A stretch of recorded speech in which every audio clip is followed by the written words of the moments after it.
Bonjour à tous et bienvenue dans cette nouvelle vidéo de présentation de réplique. Aujourd'hui, je vais vous présenter un dérivé du célèbre légendaire C80... Ah merde. Oui, c'est vrai, j'ai plus de budget, donc on va devoir faire avec, enfin, faire sans. Ouais, même regardez, vous croyez que je suis en uniforme, mais pas en entier, quoi. J'ai le jean, hein, c'est... Même plus le budget d'acheter un pantalon... Bon, allez, un petit peu de sérieux, hein? On va pas commencer tout de suite les conneries. Je vais donc vous présenter le M712 de chez KWC.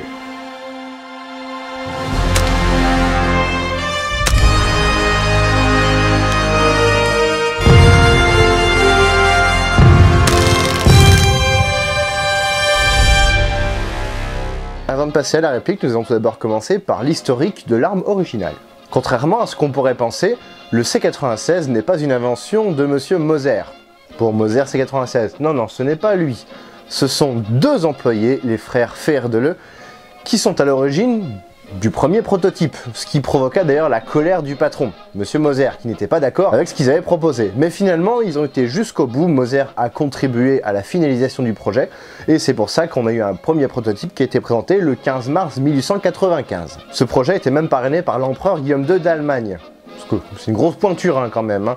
Et finalement, il l'a adopté comme son âme personnelle, idem pour un certain Winston Churchill et un certain Joseph Staline, un petit peu après. Mais malgré cela, les ventes ne vont pas fort du tout au moment du démarrage du C96, ils sont même obligés de bluffer sur les numéros de série et de carrément sauter des tranches pour faire croire à un succès commercial. Mais les commandes ne se font qu'au compte-gouttes, avec des petites commandes, par dizaines de milliers grand maximum, avec des commandes par l'Italie, l'Empire ottoman ou la Perse. Surtout qu'à ce moment-là, on a eu plusieurs concurrents qui sont venus s'ajouter, et dans tous les tests de performance qui ont été faits, le Luger l'emportait et le Colt 1911 a été préféré en Amérique. Question de patriotisme. En fait, ce qui pourrait expliquer ce semi-échec, c'est que le C96 a deux gros inconvénients qui bloquent en fait pas mal de pays pour leurs commandes. Le premier, c'est qu'il est très lourd, 1,2 kg au bout du bras. Pour au final un prix très élevé parce que chaque exemplaire était fini à la main, c'était une pièce de collection. Le C96 sera cependant très apprécié en Russie puis en Union soviétique, tellement qu'ils ont copié la munition pour garnir leur Tokarev. Une version 9 mm est développée pour répondre à une commande prussienne en 1916 et on peut les différencier avec un 9 sur la crosse. C'était le seul moyen qu'ils avaient de pouvoir différencier la version 9 mm. Dans les années 30, on a eu deux nouveaux modèles. Tout d'abord, le C96 M30, pour modifier 30, a une nouvelle sécurité et a une nouvelle fonctionnalité, ce qui est de pouvoir ramener le chien à la battue sans avoir un risque de tir. Cette version est appelée M711 par les Américains. Et enfin, le Moser M712 Schnellfeuer. Il a les mêmes fonctionnalités que le précédent, sauf que lui a un sélecteur de tir sur le côté gauche et peut tirer du coup en rafale. Ce qui fait qu'il pouvait tirer à une cadence de 1000 coups par minute. Et il pouvait avoir des chargeurs de 10 ou 20 cartouches. Contrairement au C96 qui lui chargeait par lame chargeur sur le dessus. De ce modèle-là, il était initialement produit 100 000 exemplaires. Sur le million de C96 produits, il y en a plus de la moitié qui va aller partir en Chine.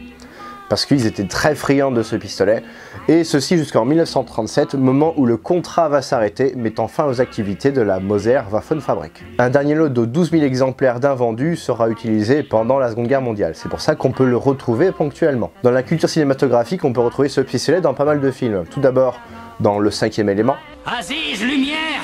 Ensuite dans Wanted, c'est Morgan Freeman qui en tient un, et enfin dans Sherlock Holmes, le deuxième Jeu d'ombre. On passera d'ailleurs sur le fait que le film se passe en 1891 pour un pistolet qui a été créé en 1895. Ils sont vachement en avance sur leur temps, hein, les Américains. Passons maintenant à la réplique développée par KWC. Alors, l'historique de la réplique cette fois-ci.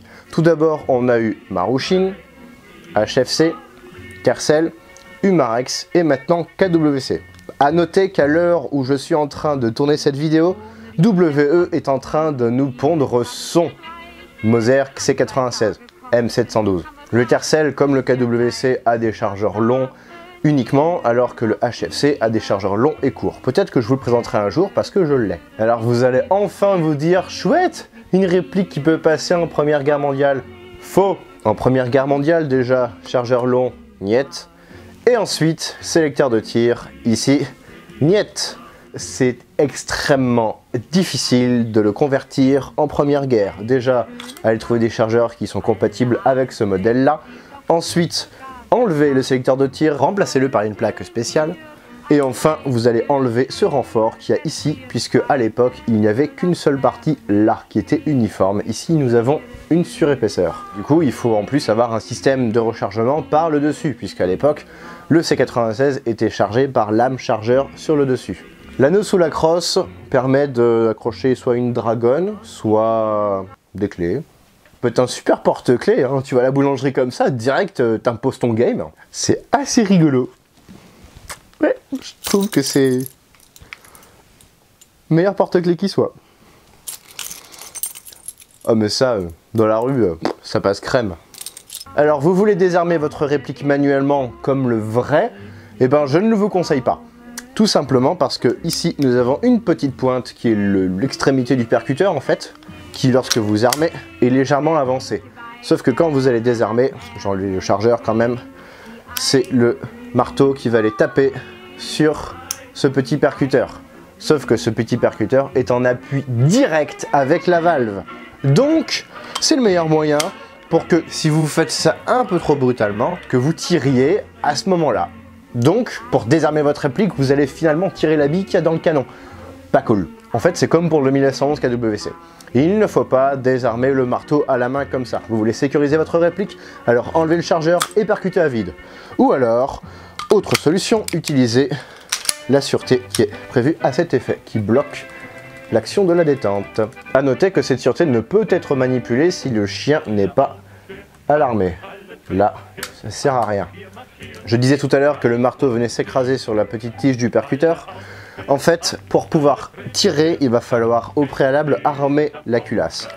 Puisque ici, on peut deviner, bon, c'est peut-être un petit peu trop petit pour vous, mais la tige n'a pas bougé. Par contre, du coup ça fait ça. Par contre, si j'arme, là la tige sera légèrement reculée. Donc le marteau pourra venir taper dessus violemment et de manière absolument pas sensuelle. Ce Moser présente une hausse réglable de 50 à 1000 mètres. C'est vachement utile en airsoft. Ouais, on s'en servira tous les jours. La contre-visée, c'est plus rapide, c'est pour les bonhommes ça. Niveau réalisme, nous avons quelques marquages de gravés, mais gravés dans la masse. Après, bien sûr, je ne parle pas des marquages réglementaires qu'il y avait à l'origine, genre comme ça, avec certes un numéro de série unitaire, mais qui n'a rien à foutre là. Pareil pour Made in Taiwan, enfin, les marquages habituels de merde, à l'origine, hein, parce que là, je l'ai un petit peu retravaillé, hein, vous l'aurez deviné. Mais donc, du coup, des marquages, la hausse graduée, ça oui, c'est sympa. Et ensuite, F, S, Feuer, Sicherheit, pour la sûreté, vous l'aurez deviné. Et ensuite, sur le sélecteur, N et R, pour tir en semi-automatique et en rafale. C'est dommage qu'on n'ait pas le marquage Moser à ce niveau-là, il aurait vraiment été très sympa. Mais j'imagine, question de licence et... C'est une blague. Même lui, il a le marquage Moser. Ah ouais, met your mother.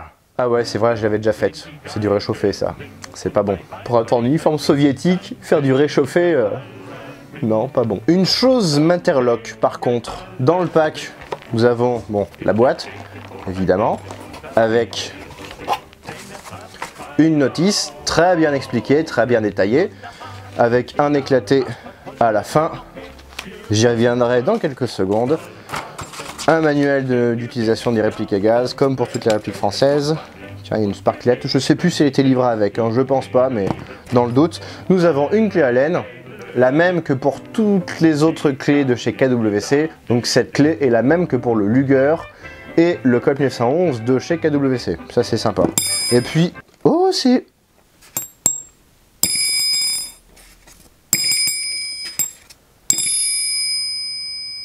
Oh mon dieu comme c'est beau! Et un petit sachet de billes que j'ai déjà commencé à manger parce que j'avais faim.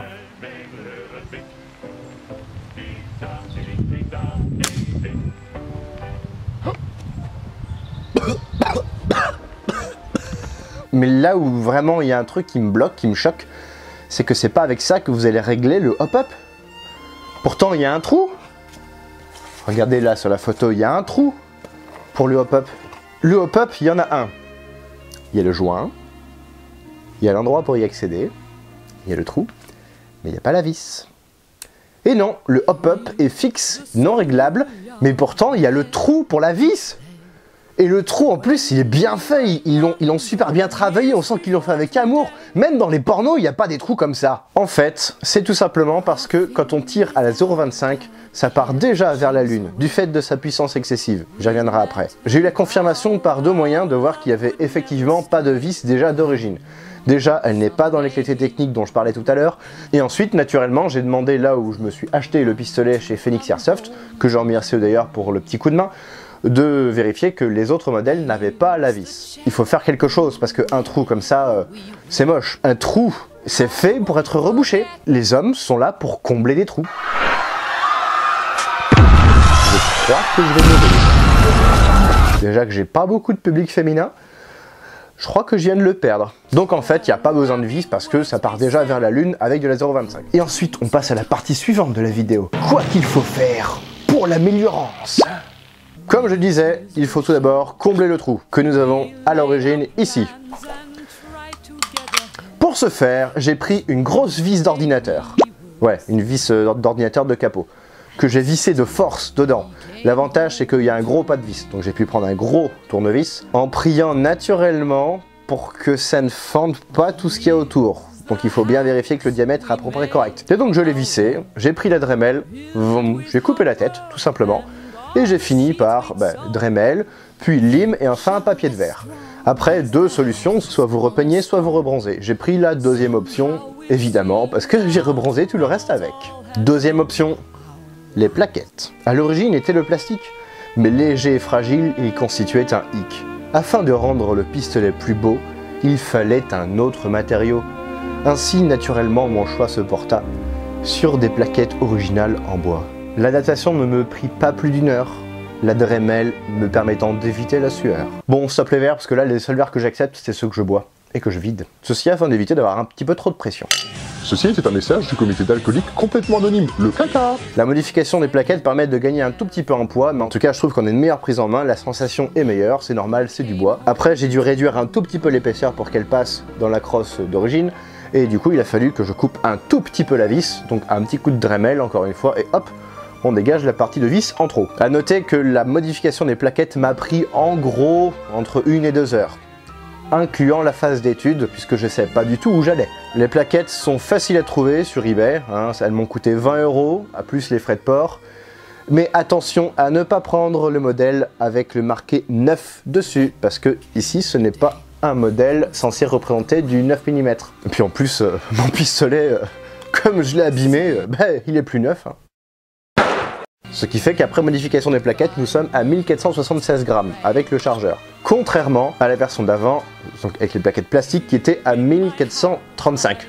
Et la dernière modification que j'ai faite était de le décaper intégralement. La peinture d'origine est complètement à chier, comme pour toutes les répliques KWC en fait, un petit coup de décapant et puis ça part, puis bon après il faut le polir.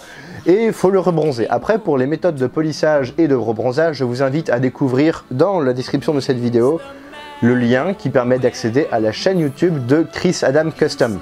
C'est un de mes meilleurs amis et il présente des vidéos de malade. J'ai utilisé toutes les techniques que lui a utilisées pour refaire ses répliques. Donc il n'y a aucun secret, ça ne sert à rien que je refasse une présentation. Lui montre tout. Après, vous aurez remarqué qu'il y a certaines parties que j'ai choisi de ne pas rebronzer. C'est volontaire. Genre la culasse que j'ai laissée en couleur aluminium. Avec le dessus, j'ai bronzé uniquement une partie. Et puis on remarque ici l'axe du sélecteur, qui est de l'autre côté. Et puis ici, on peut voir que c'est légèrement décapé sur les ergots sur le côté. Je n'ai pas ajouté de nouveau marquage. Le marquage Moser ici est extrêmement difficile à reproduire avec une simple Dremel. Là, il faut être un pur artiste, ce que je ne suis pas. J'aurais voulu être un artiste pour pouvoir faire les numéros. Bon, on saura à quel temps il fera ce week-end. Après, si vous voulez vraiment customiser votre réplique, vous pouvez faire comme ça, ou comme ça. Ouais. Passons maintenant à l'avant-dernière partie de cette vidéo, le démontage. Alors, l'avantage de cette réplique, c'est qu'elle se démonte hyper facilement. Vous enlevez le chargeur, vous tirez la bobinette et la chevillette Shera. Et voilà, vous avez démonté votre réplique. Pour la partie basse, eh ben c'est pas compliqué. Pour le sélecteur, il y a un cran à atteindre. Et pour la détente et le bouton, il y a une vis avec une lamelle qui appuie sur l'ensemble. Pour la partie du haut, ça l'est un tout petit peu plus. Tout d'abord, enlever la vis qu'on a ici. Ensuite, il y a cette partie-là à enlever. Donc il faut la bidouiller un petit peu dans tous les sens. La petite lamelle qui est à l'arrière pourra vous aider. À partir du moment où vous aurez enlevé cette partie-là, vous pourrez dégager toute la culasse. Le canon s'enlève en enlevant la partie ici. Attention parce qu'en plus il faut forcer. Parce que ici c'est un fichier de force. Et au moment de le réinsérer pour le remonter, c'est pareil. Faites attention parce que c'est un coup à péter des pièces, tout simplement. Le reste, eh ben, j'ai pas eu l'occasion de le démonter, donc je ne dirai rien à ce sujet. Rien à ce sujet. Waouh. C'est d'un niveau. Passons maintenant au test de tir. Insérons la cartouche de CO2 dans ce char. Mais what?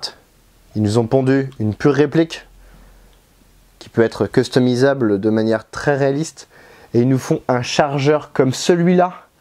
C'est une blague avec un réalisme aussi pourri. Alors, deux choses. Premièrement, la grosse forme là pour la sparklette et deuxièmement, le ressort à l'avant. Qu'est-ce que c'est laid, bordel? Pourquoi ils ont fait ça? Bon, on va passer sur le fait qu'on voit la vis en dessous, hein. C'est moche, putain, ça gâche tout. Au final, c'est même plus sympa de faire des photos sans chargeur. Et côté droit, comme ça, on peut penser que c'est un C96. Et du coup, on peut faire des photos comme celle-là, par exemple, une photo mytho. L'avantage du CO2, c'est qu'on peut plus facilement jouer avec cette réplique en hiver. Et surtout, le mode rafale est plus facilement supporté que si c'était du gaz classique. L'inconvénient, c'est que au niveau de la puissance, ça donne ça.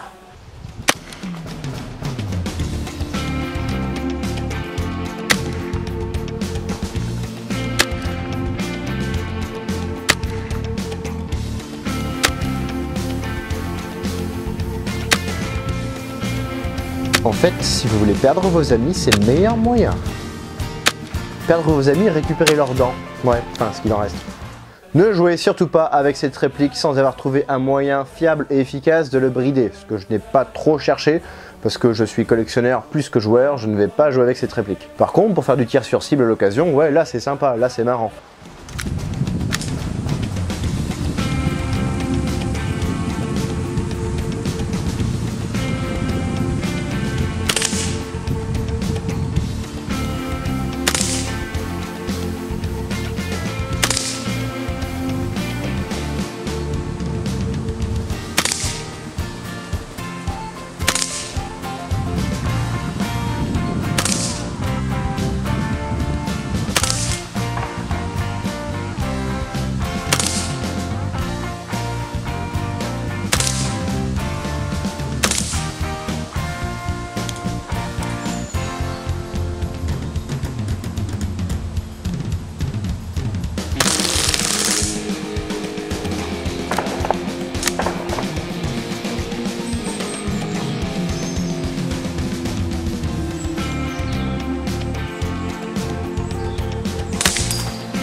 Pas du tout.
L'autre inconvénient de cette réplique, en plus du fait qu'elle soit trop puissante, c'est que du coup, comme elle est trop puissante, les billes partent direction la Lune. Donc il faudrait de la 0,30 ou de la 0,35. Oui, c'est moi. 0,35 pour pouvoir avoir une trajectoire stable. L'inconvénient de cette réplique, c'est qu'elle n'a pas d'arrêtoir de culasse.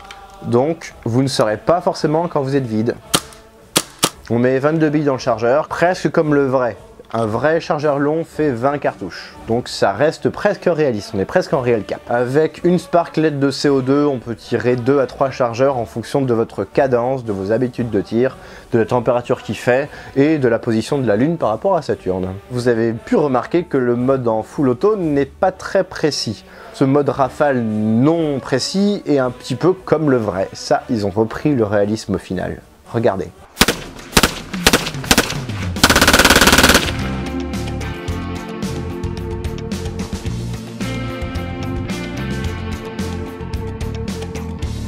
Vous pouvez accessoiriser votre réplique avec quelques trucs sympas. Tout d'abord, la dragonne. Comme ça, vu la taille du bébé, il y a peu de chances que vous le paumiez. Autre accessoire qui semble indispensable, qui va vraiment avec l'esthétisme de cette réplique, le holster qui fait cross en même temps. Il s'agit ici d'une copie. Alors après, vous pourrez trouver des pièces originales pour quelques milliers d'euros. Non, sinon en copie, vous allez pouvoir trouver plusieurs références. Tout d'abord, une référence complète avec holster plus cross, vous ne trouverez pas pour moins de 200-250 euros. Moi, j'ai opté pour la solution du pauvre.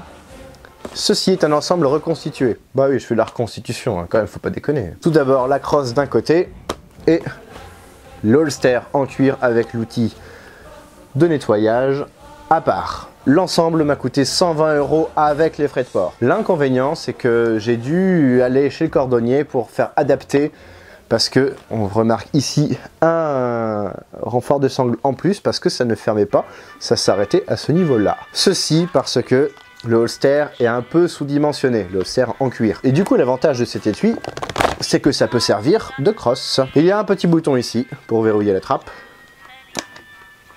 Voilà, ça passe tout seul dedans. J'ai pas eu à adapter l'intérieur, ça c'est bien. Ici, on a une partie métallique qui va aller se mettre dans la petite tranchée qu'il y a là. Alors j'ai dû limer un petit peu, hein, et ça doit se faire avec le temps. Mais je dois forcer un peu quand même malade, c'est pas exactement la même taille. Pour conclure, ce pistolet est avant tout destiné pour le tir sur cible et pour la collection. Absolument pas pour le jeu, en tout cas pas dans l'état actuel des choses.